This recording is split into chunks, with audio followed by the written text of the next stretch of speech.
and welcome to another episode of the iPad Lettering Show. My name is Karen. I am from iPad Lettering, bringing you the best tips and tricks about anything iPad related. In today's episode, we are going to have a look at my brand new iPad Lettering practice sheets. Make sure you stick around to the end of this video to find out how you can win a copy of these sheets. Now that Procreate 5 allows dynamic color combinations for brush strokes, let's use this new feature to our advantage. One of the most difficult things when it comes to calligraphy and lettering practice is controlling the amount of pressure to put on your Apple Pencil. It can be really hard to tell when to start applying pressure and when to ease off.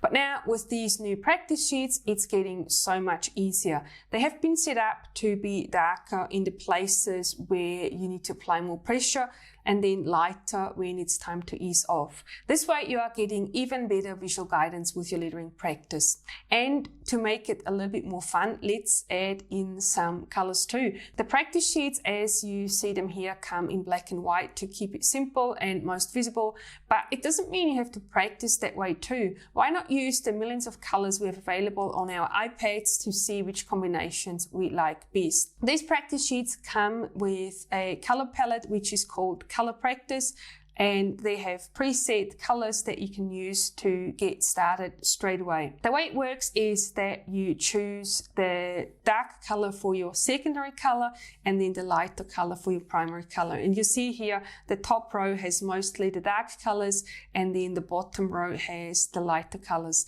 And these pairs of colors here are combinations that I have set up previously so that you can get started straight away. And probably this dark purple and then the light blue color is one of my favorite combinations, so let's start with that. And then the practice sheets also come with a brush. The brush is called IPL Rainbow Practice, so make sure that you select this brush before you get started because it's been set up to work with these color combinations. And then all you have to do is start practicing. But before we dive into practicing the letters, I want to show you a little trick that will help you get familiar with the color settings and how you can find out whether or not the pressure you put on your Apple Pencil is correct. In order to do that, let's use the free Simple Strokes practice sheets that you can grab from my website. I'll also put the link into the description box of this video. And then there's also another video where I am talking in more detail about how to use these simple practice sheets. But for the purpose of this video, let's have a look at the thin upstrokes and the thick downstrokes. So these are the upstrokes and they are quite thin. So this brush makes slightly thicker strokes, so don't be worried if the upstroke is not quite as thin as on this practice sheet. These practice sheets come with a different brush, but that brush is a little bit thinner and it doesn't change color. So definitely make sure that you use the rainbow brush that comes with the rainbow letters practice sheets for this exercise. Or you could also decrease the thickness a little bit here if you find this is too thick. But the key here is that you want these upstrokes to be as close to the color that you've chosen for your primary color here. That's how you know that you're not putting too much pressure on. And you can see here this upstroke is quite dark, so that means I've actually put too much pressure on this stroke. So really keep it really, really nice and light, like this.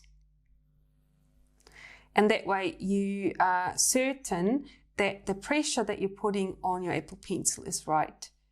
So then once you're happy with your upstrokes, you're practicing the downstrokes. And now with the downstrokes, you want to get as close to the dark color as it is here. So this is for me usually a little bit easier because I'm much better at pressing harder. I'm finding it more difficult with the lighter upstrokes, but that's just my own preference. You might find that the thin upstrokes might be easier for you, and then you might struggle a little bit more with putting more pressure on the pencil. But that's why this is such a good exercise, because you get to practice both strokes at the same time here. So really what you want to make sure here is that the whole stroke is nice and dark with your secondary color. And then once you're happy with this, you can carry on and maybe try some of these slight curves here. There's not much color variation in the stroke here. There's only ever so slight at the start, at the end, but then you'll see here when you get to your overturned stroke, how you start with the light blue and then you go into purple. And here what you can see is this transition, and this is what's so nice about these practice sheets, because you can see when you create this transition nicely, this is nice and smooth, and it just creates this beautiful gradient. So let's try it again. And maybe I'll try not to make it so wobbly this time. And then you just practice this until you get a really good feel for this transition here as well. And this one is quite nice here. You can see this is nice and smooth, and it has this beautiful gradient here, which is what we want. So then once you're happy with this, it's time to practice our letters. So let's go back to the practice sheet here, and let's start lettering practice. So the first thing you want to do is make sure that you have a new layer right on the right here layer, or feel free to create some new layers here as well. And then we'll just start practicing our letters. And again, as we did before with the practice strokes, now it's just a matter of tracing the letters here, and then starting with a light up stroke, and then a thick down strokes, and then coming back, and then finish the stroke like this. So now you might find that you have changed the thickness of your brush a little bit previously. So maybe you might want to increase it a little bit more again, because these letters are a little bit thicker. And this is on purpose, just so you can see the transition a little bit better. And once you master this, you'll find it much easier to create any other letter form as well. This is probably the most extreme difference between thick and thin, but this is a good practice. So you definitely want to do this. So this one was a little bit too thick. So you can see this one was too thin, this one was too thick. So let's see if we can do another one and make it a bit better. And there we go. So this one is much nicer. And then, of course, if you feel like you don't like these colors too much, definitely feel free to change them, and make sure that you choose your dark color first, the secondary color. There's at the moment a little bit of a glitch with Procreate, where when you select the second color last, it'll actually flip them around. But there's a workaround. Just change the secondary color first, and then the primary color, and make sure that the focus is on your primary color when you close this color wheel, and then it keeps the color the way you want. So now let's try B. And again, you can see the transition here is very nice. And when we zoom in, you see that this is a nice gradient, and there as well, which is exactly what we want. This is what you're trying to achieve here. So now I recommend that you practice this. So maybe to start with, go through all the letters on this sheet, and then create a new layer and turn this layer off, and then start again. I wouldn't recommend going through the whole alphabet at one time. You really want to get familiar with some of the letters first, and then once you're happy, you can carry on with the next set of letters, just to get into a nice rhythm and to practice these letters one by one. So you'll see the whole set consists of 14 different sheets. So we have all the lowercase letters, and then we also have the uppercase letters, pretty much the same.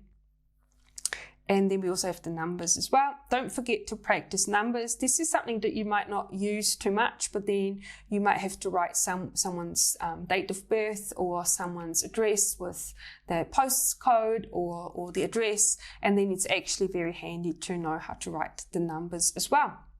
So there you have it. These are my brand new rainbow lettering practice sheets.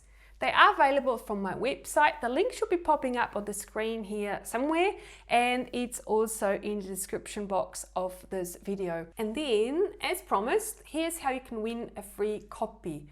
All you have to do to enter the draw is liking this video, making sure you are subscribed to my channel, and leave a comment with the hashtag rainbowpractice, and how you think these practice sheets will help you with your lettering journey. Thank you so much for watching, and I'll see you in the next video.